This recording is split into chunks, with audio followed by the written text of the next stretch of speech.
बिस्मिल्लाहिर्रहमानिर्रहीम। अस्सलाम वालेकुम।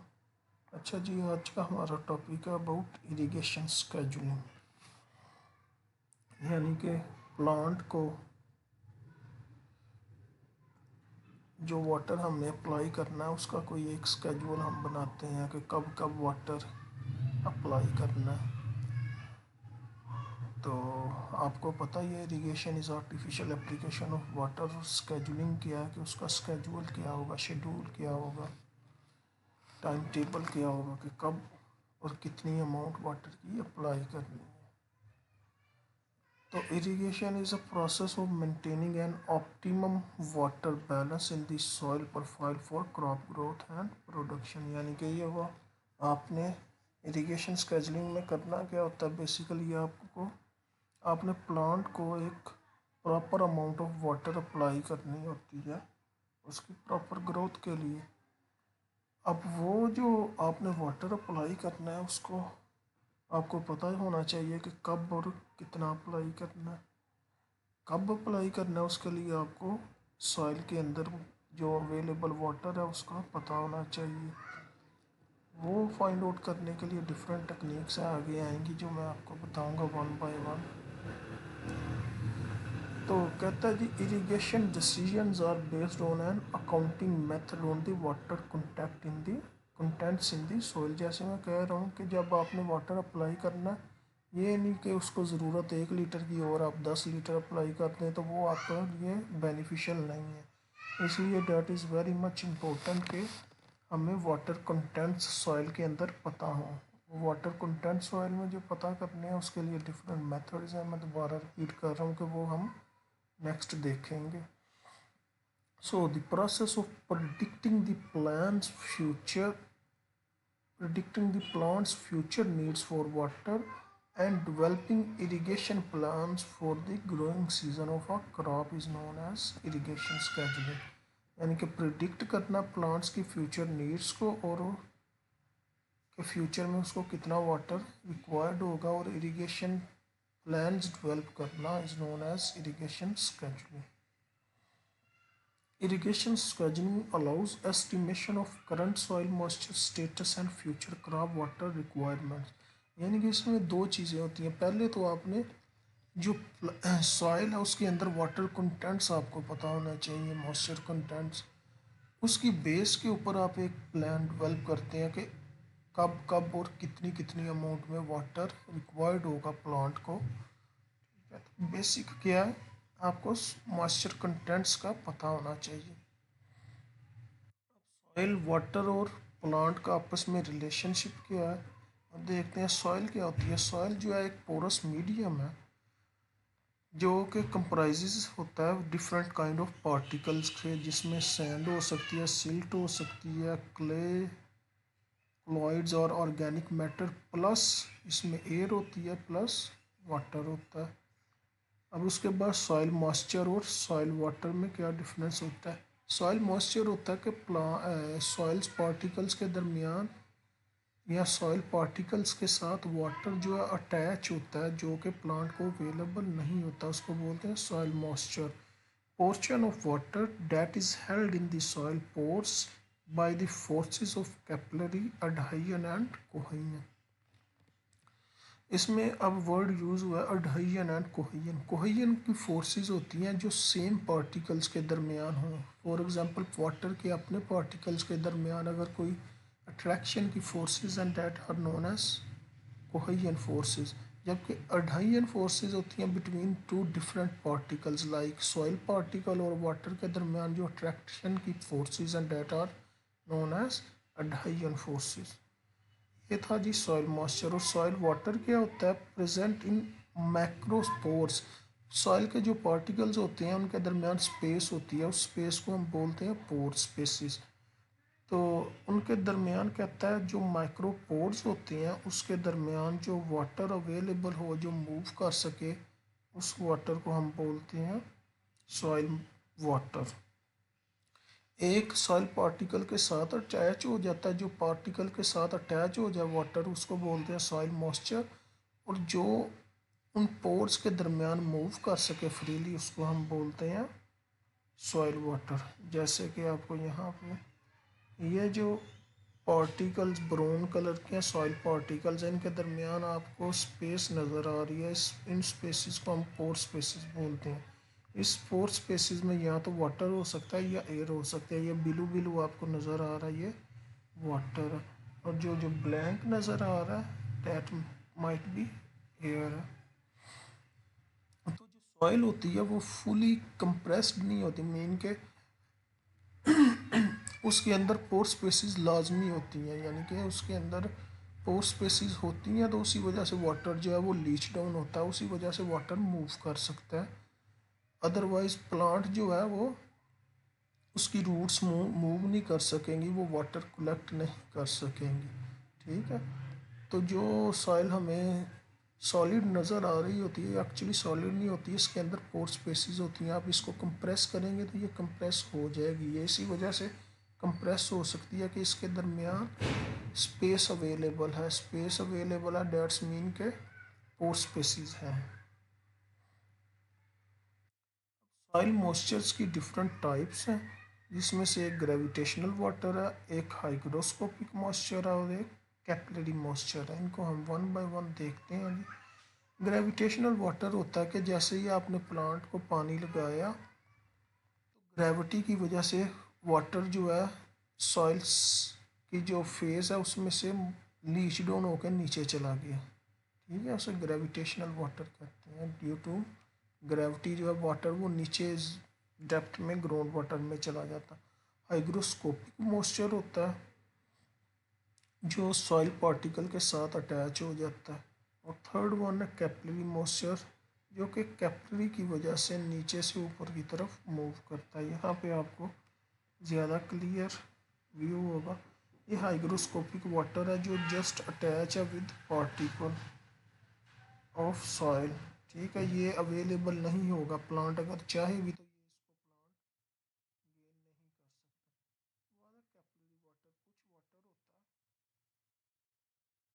वाटर होता है जो माइक्रोस्कोप माइक्रोपोर्स में, ये देखें ये ज़्यादा वाटर अवेलेबल है। ये वाटर जो होता है एक्चुअली ये अवेलेबल होता है प्लांट्स को। ठीक है, प्लांट्स ये वाटर यूटिलाइज करते हैं। उसके अलावा होता है ग्रेविटेशनल वाटर। आपने इरिगेशन अप्लाई किया, ग्रेविटी की वजह से वाटर जो है नीचे मूव करना स्टार्ट कर देता है। यानी कि आप इस तरह कह लें कि आपने इरिगेशन अप्लाई की, तो इरिगेशन अप्लाई करने के फ़ौरन बाद जो वाटर जो है वो नीचे ग्रेविटी की वजह से मूव कर जाता है ग्राउंड में, उसको ग्रेविटेशनल वाटर कहते हैं। ये 1 से 3 दिन तक ये वाटर मूव करता है। उसके बाद जो वाटर अवेलेबल होता है दैट इज़ माइक्रो स्पेसिस में अवेलेबल होता है, that is known as capillary water. ठीक है, फील्ड कैपेसिटी के बाद और परमानेंट विल्टिंग पॉइंट से पहले पहले जो वाटर अवेलेबल होता है उसको कैपिलरी वाटर कहते हैं।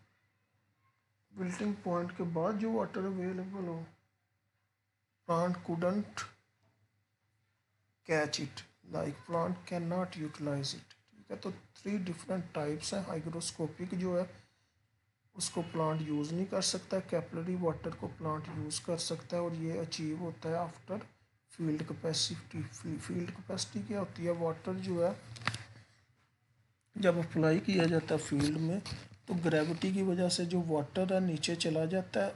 उसके बाद जो बाकी बच जाता है वाटर पोर्स में, ग्रेविटी की वजह से जब पानी सारा मूव कर गया उसके बाद जो वाटर रिटेन रहता है पोर स्पेसिस में, डेट इज़ कैपिलरी वाटर। ठीक है, तो फील्ड कैपेसिटी के बाद ये वाटर अवेलेबल रहता है।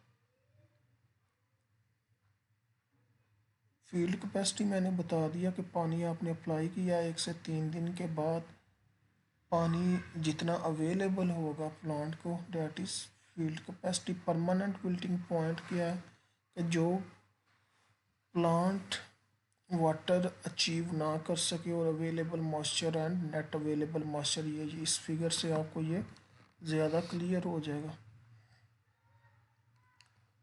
अनसैचुरेटेड वाटर यानी कि जब मॉइस्चर कंटेंट 0% हो, इससे जैसे ही आप नीचे मूव करेंगे तो प्लांट जो है परमानेंट विल्टिंग पॉइंट पे चला जाएगा कि उसको आप बाद में चाहे पानी जितना मर्जी दें प्लांट ग्रो नहीं करेगा। 0% से नीचे, 0% से ऊपर है वाटर अवेलेबल 0 से 100% तक। ठीक है, ये फील्ड कैपेसिटी से नीचे और विल्टिंग पॉइंट से ऊपर ये वाटर जो है वो अवेलेबल होता है प्लांट्स को। ठीक है, अब इसमें से भी जो 10% वाटर होता है, ये वाटर जो है ना इसको हम बोलते हैं water available to plant under stress. जैसे फॉर एग्जांपल ये 100% से 10% तक वाटर आता है तो हम प्लांट को दोबारा इरिगेट कर देते हैं। ठीक है, तो ये जो 10% तक फॉर एग्जांपल वाटर कंटेंट्स रह जाते हैं, इससे इस पॉइंट पे हम दोबारा इरिगेशन अप्लाई कर देते हैं। इस डेट्स मीन के प्लांट जो है यूटिलाइज करता है 90% वाटर, ये वाला वाटर। ठीक है, इसको हम बोलते हैं नेट अवेलेबल वाटर। ठीक है, ये जो नेट अवेलेबल मॉइस्चर, मॉइस्चर कितने अवेलेबल होते हैं 0 से 100% तक, लेकिन हम क्या करते हैं जैसे ही 90% पे आया हम दोबारा इरिगेशन अप्लाई कर देते हैं। तो नेट अवेलेबल कौन सा हुआ, ये 0 से 90% तक। और ये जो 10% है, अगर हम फॉर एग्जांपल इरिगेशन अप्लाई करना भूल गए हैं तो प्लांट ये यूज़ कर लेगा, लेकिन यूजली हम क्या करते हैं 90% जैसे ही ड्राई होता है हम दोबारा इरिगेशन अप्लाई कर देते हैं। ठीक है, तो ये नेट अवेलेबल वाटर और अवेलेबल वाटर में आपको अवेलेबल मॉइस्चर में डिफरेंस पता चल गया। अवेलेबल मॉइस्चर है 100 से 0% तक, जबकि नेट अवेलेबल है 100 से 10% तक, यानी कि 90% आप वाटर यूज़ करने के बाद इरिगेशन अप्लाई कर देते हैं। इसको नेट इरिगेशन हेड बोलते हैं। इसको दोबारा यहाँ पे एक्सप्लेन किया गया with respect to different kind of soils, for example sand, loam and clay. ठीक है, ये फील्ड कैपेसिटी है, ये विल्टिंग पॉइंट है। ठीक है, तो यहाँ पे सॉइल वाटर परसेंटेज है। ठीक है जी, अब ये जो है 10% के बाद और 100% यहाँ तक है, यानी कि फॉर एग्जांपल इसको छोड़े हैं कि फील्ड कैपेसिटी जो है इसकी लोम की, जो सैंड है लोम और क्ले की, इसी तरह विल्टिंग पॉइंट है सैंड लोम और क्ले का। इस साइड पे आप volume of water contents in percentage देखें। यहाँ पे